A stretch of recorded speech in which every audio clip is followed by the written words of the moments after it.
Hello मेडिकोच, आज मैं आपको पढ़ाऊंगी अमेनोरिया। अमेनोरिया ये एक मेंस्ट्रुअल डिसऑर्डर है, ये तो आप सबको पता ही होगा।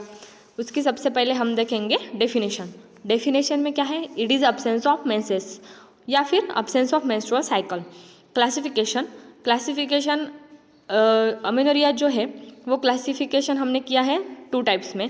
फर्स्ट है physiological and then pathological. Physiological मतलब क्या कि फिजियोलॉजी मतलब नेचुरली बॉडी की फिजियोलॉजी है कि उस टाइम में अमेनोरिया बॉडी में प्रेजेंट रहता है। तो first pre pubertal, normally puberty girls में आ जाती है 14 to 16 ईयर्स ऑफ एज में।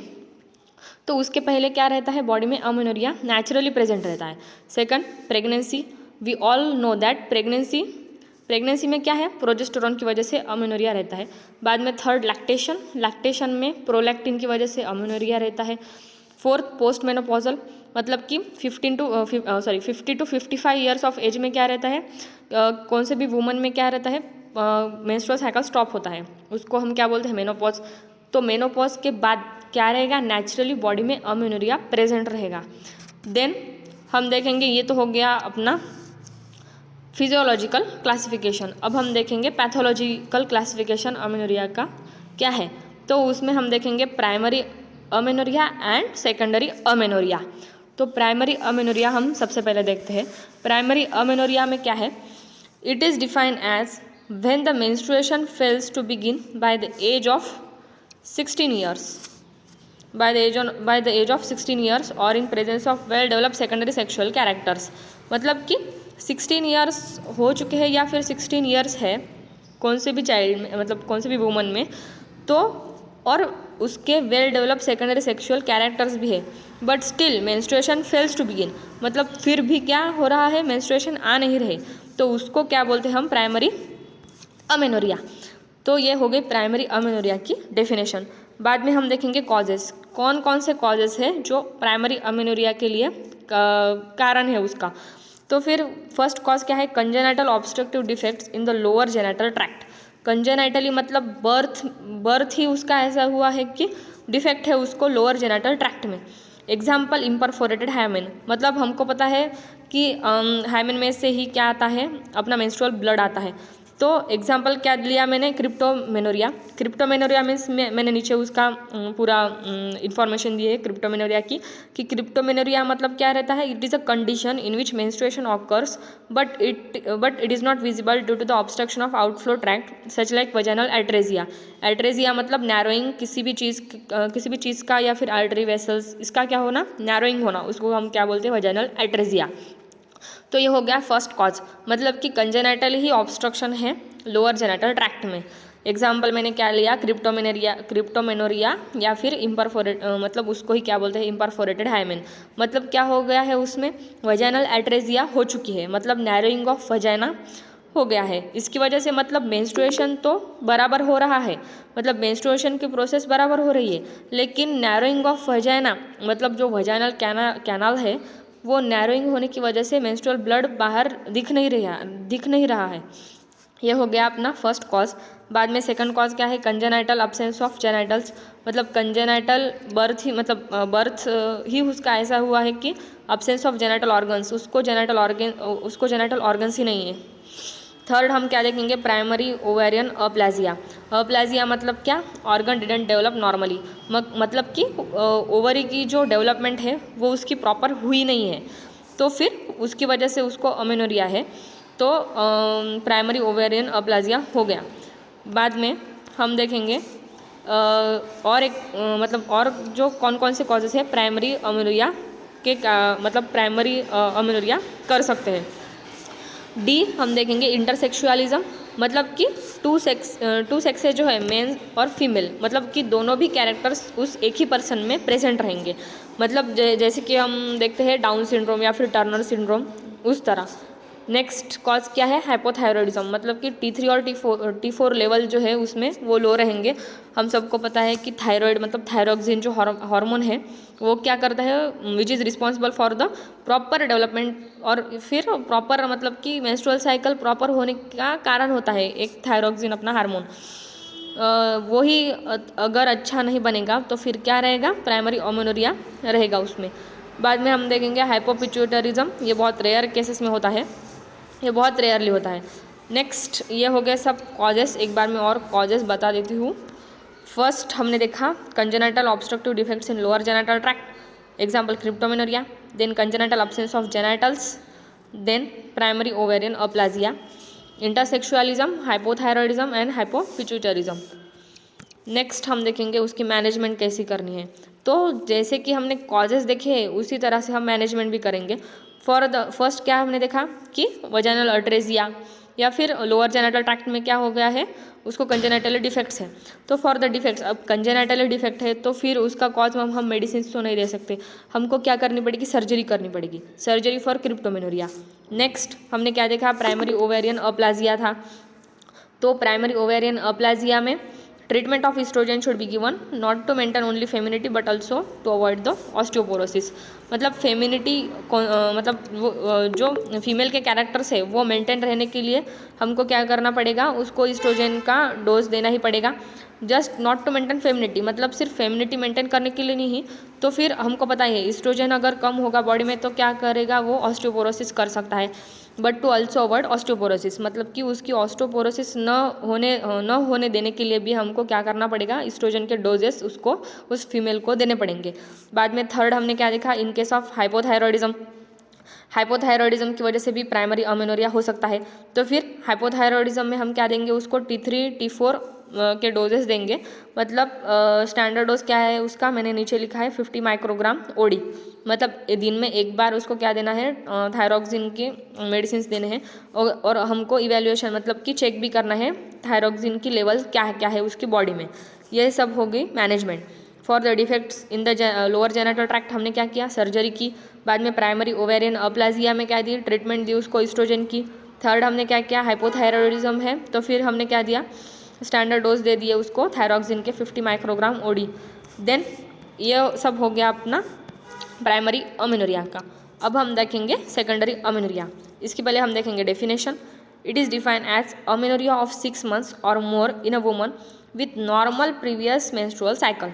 मतलब पहले क्या थी, उसकी नॉर्मल प्रीवियस मेंस्ट्रुअल साइकिल थी, बट अब अमेनोरिया है 6 months का, मतलब कि एक महीना हो गया और बाद में 6 months उसको मेंसेस आए ही नहीं, और इसकी वजह से क्या हुआ हो गया, फिर सेकेंडरी अमेनोरिया डेवलप हो गया। इसको हम क्या बोलते हैं, सेकेंडरी अमेनोरिया। प्राइमरी अमेनोरिया में हमने क्या देखा था कि मतलब प्यूबर्टी आने के बाद भी उसको मेंसेस नहीं आ रहे थे, मतलब कि फेल्योर हो गया था 14 to 16 years ऑफ एज में ही कि उसको मेंसेस नहीं आ रहे थे। बट सेकेंडरी अमेनोरिया में ऐसा है क्या, नहीं, उसमें प्रीवियसली नॉर्मल मेंस्ट्रुअल साइकिल है, but in between 2 menstrual cycle सब गैप कितना हो गया, 6 months का हो गया, मतलब 6 महीने हो गए कि उसको मेंसेस आए ही नहीं। इसको हम क्या बोलते हैं, सेकेंडरी अमेनोरिया। उसके हम देखेंगे कॉजेस क्या क्या है। सेकेंडरी अमेनोरिया की कॉजेस में हम देखेंगे सबसे पहला कॉज है यूटेराइन कॉजेस। तो यूटेराइन कॉज में क्या हो गया, हिस्टेरेक्टोमी हो गई या फिर जेनिटल ट्यूबरक्लोसिस हो गया, इसकी वजह से उसको मेंसेस आए ही नहीं। अगर ऑब्वियसली मतलब ये बहुत कॉमन सेंस की बात है, हिस्टेरेक्टोमी हो गई तो मेंसेस कहाँ से आएंगे। सेकंड हम देखेंगे ओवेरियन कॉज। ओवेरियन कॉज में क्या है, एक्सेस ऑफ इस्ट्रोजन। हमको पता है बहुत ज़्यादा इस्ट्रोजन अगर बॉडी में सीक्रेट हो गया तो फिर मेंसेस आते ही नहीं। और एक कॉज है पीसीओडी, ये तो बहुत मतलब कि बहुत अभी ट्रेंडिंग कॉज है ये पीसीओडी का, पॉलीसिस्टिक ओवेरियन डिसीज़। इसका मैं मैकेनिज्म समझाती हूँ, ये एग्जाम में लिखने की उतनी ज़्यादा ज़रूरत नहीं है, पर फिर भी समझने के लिए मैं बताती हूँ। पीसीओडी मैकेनिज्म क्या है, पीसीओडी नॉर्मली हमको पता है कि जो बहुत ज़्यादा फास्ट फूड खाने की वजह से, पिज़्ज़ा बर्गर जस्ट लाइक जो ये है डिशेस है, ये खाने की वजह से क्या होता है, पीसीओडी होता है। तो फर्स्ट क्या हो गया, फिर फूड हैबिट्स चेंज हो गया, बहुत ज़्यादा इंटेक हो रहा फास्ट फूड का, इसकी वजह से क्या हो गया, ग्लूकोज लेवल बढ़ गया बॉडी में। ग्लूकोज लेवल बढ़ गया तो फिर हमको पता है बहुत ज़्यादा अगर ग्लूकोज बॉडी में मतलब ब्लड में बहुत ज़्यादा ग्लूकोज है तो पैनक्रियाटिक सेल्स जो मतलब पैनक्रियास का जो रीजन है, आइलेट्स ऑफ लैंगरहैंस, उनमें का जो बीटा सेल्स है वो क्या सिक्रेट करेंगे, इंसुलिन सिक्रेट करेंगे। तो फिर इंसुलिन सिक्रेट करेंगे तो ये प्रोसेस मतलब चालू है, intake of fast food, then increase level of glucose in the blood, and फिर पैनक्रियास क्या सिक्रेट करेंगे, आइलेट्स ऑफ लैंगरहैंस, ये सब चालू है, मतलब ये प्रोसेस चालू ही है। फिर बाद में सेल्स क्या हो जाएंगे, रेजिस्टेंट हो जाएंगे इंसुलिन को। फिर इसकी वजह से मतलब ये दोनों साथ में काम करते हैं।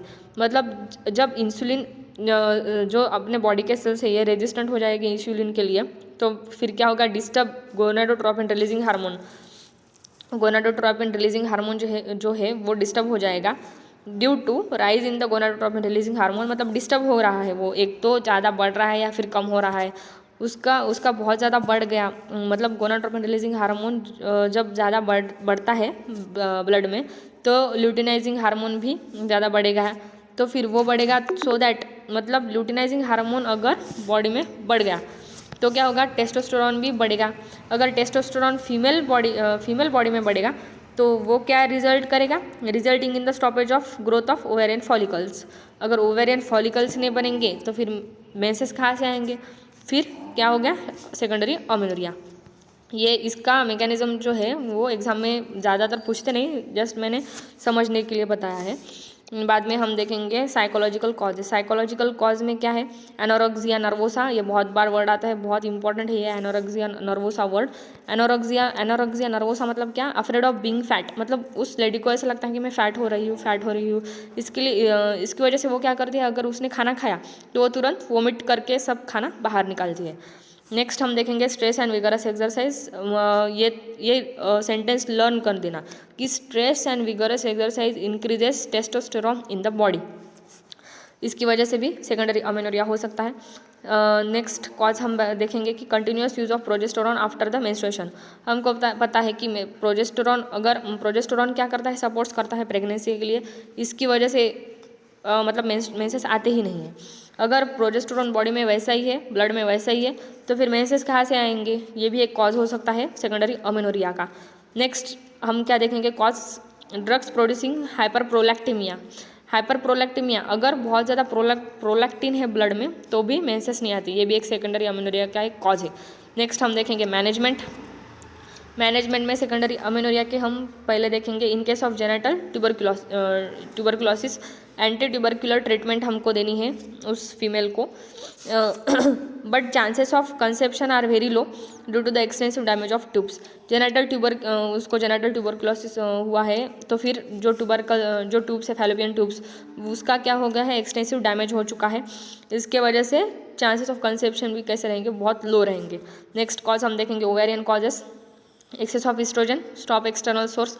बहुत ज़्यादा अगर एक्सेस ऑफ इस्ट्रोजन हो गया है अपने ब्लड में तो हम क्या करना पड़ेगा, हमको एक्सटर्नल सोर्स जो है इस्ट्रोजन का वो स्टॉप करना पड़ेगा।